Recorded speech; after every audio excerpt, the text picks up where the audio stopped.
हिंदी की पाठ्यपुस्तक अंतरा से पाठ आप सबके सामने पेश है और इस पाठ की जो लाइन बाय लाइन एक्सप्लेनेशन है वो चैनल पर पहले से ही मौजूद है। इस भाग में हम यहाँ पर इस पाठ्य पुस्तक से वो सभी पाठ जो इस साल की बोर्ड परीक्षा में आने वाले हैं उनके लिए समरी सेशन लेकर हम शुरू कर रहे हैं, जहां पाठ को एक संक्षिप्त रूप देते हुए पाठ की जानकारी देंगे, जिससे कि कम समय में भी आप पाठ में क्या बताया गया है वो जान सकते हैं। तो इसलिए ये समरी सेशन है चल रहा है, जिसमें आप पाठ की जानकारी को कुछ ही मिनटों में संक्षिप्त जानकारी के साथ पूरी तरीके से जान सकते हैं। लेकिन आपका पाठ के की जानकारी जो है उसकी लाइन बाय लाइन एक्सप्लेनेशन जानना बहुत ज़रूरी है, जिससे कि पाठ से संबंधित किसी भी प्रकार के प्रश्न पूछे जाएं तो आप इस योग्य बने रहें कि आप उसका उत्तर स्वयं लिख सकें। लेकिन समरी जो है वो पाठ को समझने में सहायता देती है, इसलिए ये समरी सेशन आपके लिए है। और यहाँ पर देखते हैं कि इस पाठ में आखिर आपको क्या बताया गया है। प्रेम घन की छाया स्मृति। जैसा कि ये पाठ जो है इसके लेखक जो हैं वो श्री रामचंद्र शुक्ल जी हैं, जो कि हिंदी साहित्य के बहुत बड़े लेखक हैं। जो शुक्ल जी हैं उनके जीवन का एक बहुत छोटा सा या बड़ा एक्सपीरियंस है, एक अनुभव है उनके बचपन का, जहाँ पर वो हिंदी के जो बहुत बड़े लेखक हैं बद्री नारायण प्रेमघन, तो उनके विषय में वो जानकारी दे रहे हैं। संस्मरण है एक तरीके से ये, कि कब जब वो छोटे थे तो उन्होंने प्रेमघन को देखा और उनकी जो छवि थी, उनकी जो वेशभूषा थी, किस तरीके से वो उनसे इतना इम्प्रेस हुए हैं, उसी चीज़ को यहाँ पर बताया जा रहा है। और आप पाठ का नाम देखेंगे, प्रेम घन की छाया स्मृति। छाया यानी उनका चित्र जो आपने देखा हो, स्मृति यानी जो यादें, और प्रेम घन जो है वो बद्री नारायण प्रेम घन, जो कि हिंदी साहित्य के लेखक हैं, साहित्यकार हैं। तो प्रेम घन की छाया स्मृति यानी आपने किसी को याद किया, आप उससे इम्प्रेस हैं तो उसके बारे में लिख रहे हैं, तो छाया यानी उसका चित्र, स्मृति यानी उससे संबंधित यादें। तो पाठ का सार यानी समरी जो है वो यहाँ समझते हैं।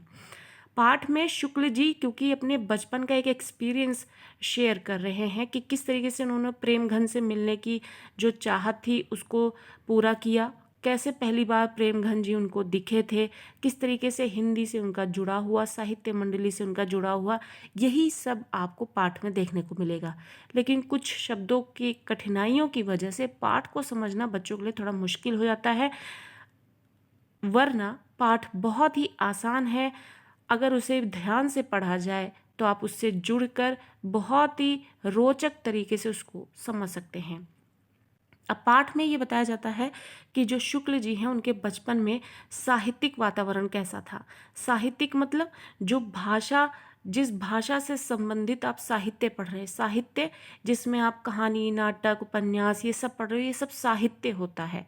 तो शुक्ल जी का जो बचपन है, क्योंकि अब वो भाषा से संबंधित हैं, जुड़े हैं, और आप देख ही रहे हैं कि प्रेम घन से वो किस तरीके से इम्प्रेस थे, जिसके लिए उन्होंने अपने बचपन से जुड़ी याद को याद करके उन्होंने एक लेख लिखा, प्रेम घन की छाया स्मृति।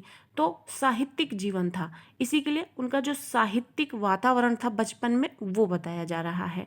क्योंकि हर बच्चे का साहित्यिक जीवन नहीं होता है, नॉर्मल लाइफ होती है बच्चों की, खेलते हैं कूदते हैं और जो जिस तरीके से डेली रूटीन होता है वो होता है, या और पढ़ाई होती है।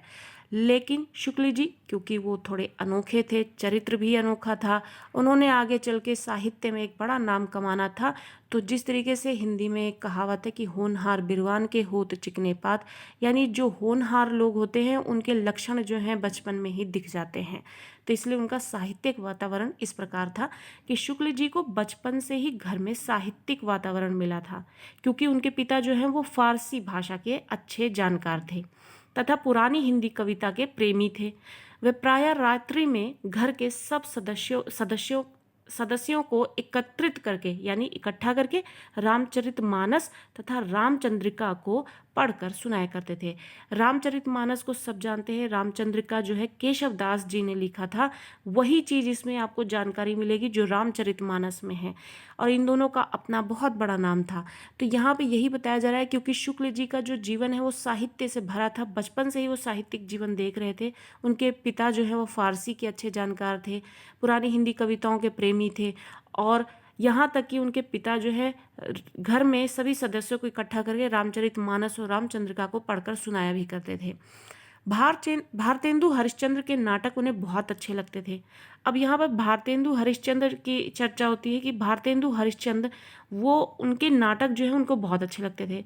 अब बचपने के कारण, क्योंकि वो छोटे थे, साहित्य की इतनी जानकारी नहीं थी, इसलिए बचपने के कारण शुक्ल जी जो हैं वो सत्य हरिश्चंद्र नाटक के जो नायक थे, हीरो थे, यानी कि राजा हरिश्चंद्र तथा भारतेंदु हरिश्चंद्र में अंतर नहीं समझ पाते थे। अब ये दो अलग अलग व्यक्तित्व हैं, पर्सनालिटीज़ हैं, क्या है ये उनको अपने बचपने के कारण समझ में नहीं आता था कि जो सत्य हरिश्चंद्र नाटक है, जो उसमें नायक थे, हीरो थे राजा हरिश्चंद्र, और जो भारतेंदु हरिश्चंद्र थे, उन दोनों में वो अंतर नहीं समझ पाते थे, क्योंकि नाम एक जैसे सुनाई देते थे और बहुत हद तक कुछ बातें भी एक जैसे सुनाई देती थी, तो ये उनमें अंतर नहीं कर पाते थे। किस वजह से? छोटे थे, जीवन उनका बचपना जो है वो साहित्यिक ही था, लेकिन साहित्य की समझ तो धीरे धीरे बढ़ती है। अभी वो छोटे थे, इस वजह से उनमें उन दोनों में अंतर नहीं समझ पाते थे। अब चौधरी प्रेमघन, जिनके विषय में ये पाठ है, उन्होंने लिखा था, शुक्ल जी ने, उनके प्रथम दर्शन कैसे हुए थे उन्हें। प्रेमघन से मिलने के लिए लेखक यानी रामचंद्र शुक्ल जी हैं, उन्होंने बच्चों की एक टोली इकट्ठी की। उसमें प्रेमघन के घर को जाने वाला बालक जो है वो आगे आगे नेतृत्व करता हुआ चल रहा था, यानी जिसको रास्ता पता था वो आगे आगे चल रहा था, बाकी टोली यानी बच्चों का जो एक ग्रुप था वो साथ साथ चल रहा था। उसके पीछे सभी साथी चल रहे थे। रास्ते में शुक्ल जी हैरानी भरी निगाहों से उस राह तथा उसमें पड़ने वाले सभी दृश्यों को बारीकी से अध्ययन करते हुए चल रहे थे। उनके मन में आज चौधरी प्रेमघन से मिलने की तीव्र उत्कंठा थी। तीव्र उत्कंठा यानी बेचैनी थी। आज वो प्रेमघन जी से मिलना ही चाहते थे, और किस तरीके से उन्होंने अपना एक दोस्तों का ग्रुप तैयार किया और वो उस तरफ चल पड़े।